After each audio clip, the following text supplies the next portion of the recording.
ingiriisku waa soo baxay Netherland waa ay hartay dabcan ingiriiska final ayuu wajihi doonaa Spain 2-1 iyo waxa uga dhamaaday Netherland ciyaar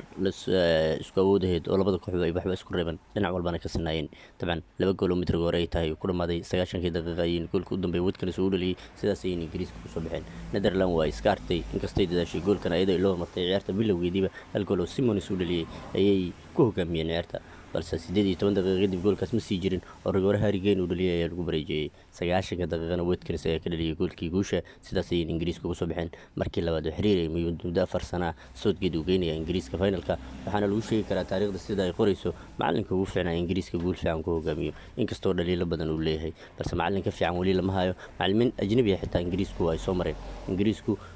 wuxuu wajihi doonaa Spain oo xaalkeedu aad u adag yahay koox laga dhamaan karanayn inuu isjirin oo ku qasban yahay marka kanne wuxuu ku qasbanaan doonaa inuu qaado finalka Berlin ka dhici doono walow sanadkii hore oo dalkiisa lagu dheelay finalka uu qaadi waayay 4 sano ka hor mar ay Talyaaniga wajaheen ingiriisku ciyaar wanaagsan soo ma bandhigin sanadkan balse finalka wuxuu keeno waa la arki doonaa dabcan